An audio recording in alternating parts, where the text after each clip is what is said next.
Hello everybody. Today is going to be part 3 in my Strong for the Summer series, which is discussing more strong performing citrus perfumes. And in this video, I will be discussing a perfume that is very special to me, and that is Chanel Cristalle Eau Verte. I first came across this perfume back in 2009 when it was first released. I was at Nordstrom's and I was smelling all the different kinds of perfume that they have, and then I stopped by the Chanel counter and was checking out what they had. And historically, I haven't really had the best luck finding perfumes that I liked from Chanel back then. So I was going through each of the ones that they had on display, and one of them caught my attention immediately. It was very true to me. It felt like, I was kind of being seen in the perfume world, and I connected with that smell strongly. And that turned out to be this perfume, Cristalle Eau Verte. And I was able to remember it very well because obviously the smell was great for me, but the name was evocative of how it smelled. Cristalle Eau Verte, which is crystal green water, if I'm translating that correctly. It is very crystallic, very vert, and it just really did match how I felt about it and how it smelled so well. So that helped me kind of keep it in my brain and remember it. And 10 or so years later, I was finally able to get my hands on this bottle right here. I bought it directly from the Chanel website back actually at the very beginning of the pandemic, I think it was. So that is a little bit of background to my association with this perfume. I only am bringing it up just to, I guess, let you know how I find it to be kind of special for me. That I tried it over 10 years ago, and it's never kind of left my brain, and I always knew that I had to get my hands on it at some point. So let's get into the review of how this perfume smells. Like I said, it was released in 2009. It was made by Jacques Polge, which is the in-house perfumer from Chanel. It's classified as a floral green fragrance for women, whatever.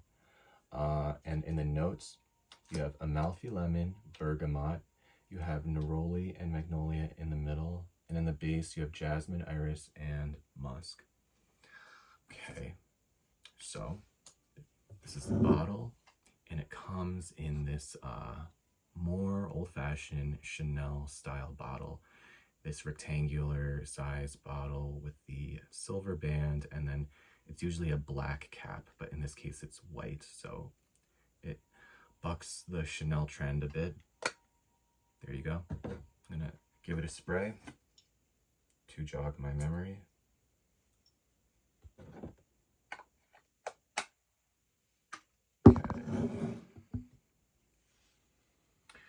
So I'm immediately hit with this feeling of, I can only say young. It feels very young and vivacious and joyful and full of life. It's a very positive kind of smell.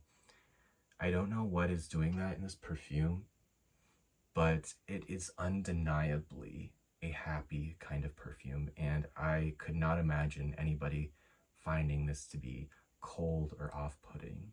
And that's kind of interesting because the original Cristalle from Chanel, some people find that to be a colder kind of mood, with that perfume. And they also compare it sometimes to Chanel number 19, which is infamously known as like a cold kind of stern perfume. But this to me is very young and full of life and bright and happy and welcoming. And I'll also say that it is elegant. I find it to be very elegant.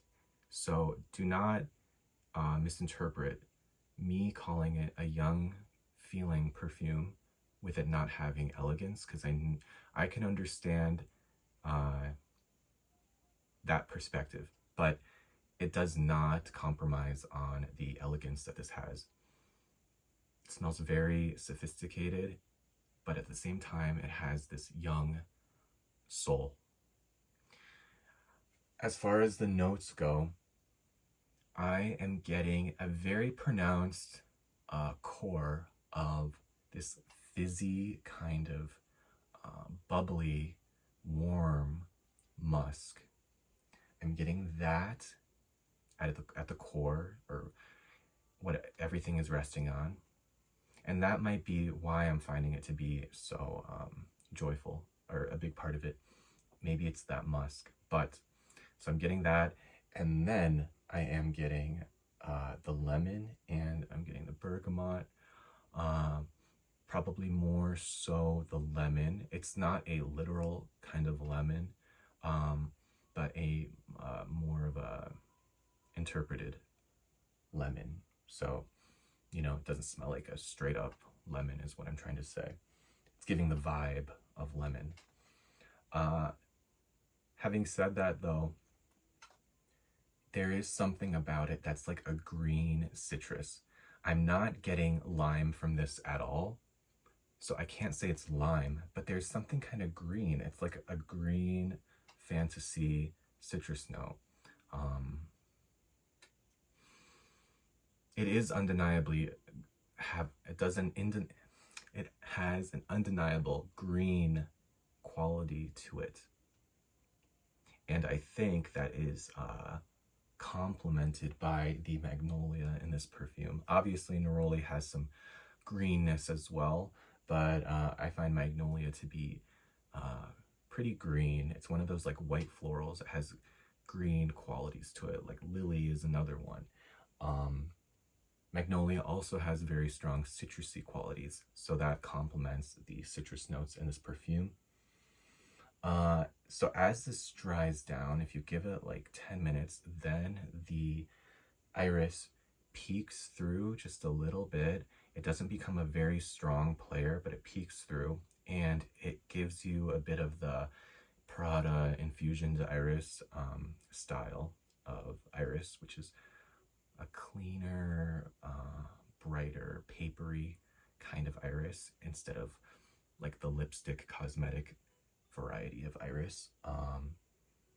So yeah, I get a green citrusy kind of vibe first and foremost, and then I get some of that magnolia floral in there on that cozy, fluffy, fizzy musk. That's what I get in this perfume. I said on Fragrantica it's classified as floral green. I could see this though being described as a citrus perfume instead of floral green, like a citrus green or something like that, because the citrus is pretty strong to me. And it is in my Strong for the Summer series, so it's not surprising when I tell you that I find this to be pretty strong performing. I find that I usually get around like 6 hours of wear with this perfume. To me, 6 hours is a strong perfume. Some people find that to be like a very moderate amount of hours, but to me, especially for a citrus perfume, if I can smell it well after 6 hours, that's a huge achievement. And Cristalle Eau Verte does achieve that in my experience. And It does give you a nice bit of sillage, some good projection. I could find this to be very addicting on someone. If you smelled it on them, you would really feel compelled to ask them what they're wearing, because it is very pleasing, and there is something so unique about it, and I cannot really describe what it is, but it just does smell unique. It's different. It does not smell like a perfume that you would pull off the shelf at like a Sephora. I would, I really don't find this to be like a perfume that you would smell at Sephora. It is elevated. It's more elevated than that. I don't mean to sound snobbish, but you know what I mean. Yeah, it's very beautiful. As far as who can wear it, I think anybody can wear it, really. If we're gonna go by what is traditional, I could see this maybe being more on the female targeted side, but I could see men wearing this just as well. Yeah, it's a gorgeous choice to wear any time of year, but especially in the summer. I think this would really shine in the summertime. So if you're familiar with this perfume and you have any thoughts of your own, I would love to hear about it, whether you like it or you don't like it. One thing that just popped into my head though is kind of like a warning, and that is this perfume can give me a headache. It's strong enough to the point where after a few hours, a few times, I've gotten a headache from this perfume.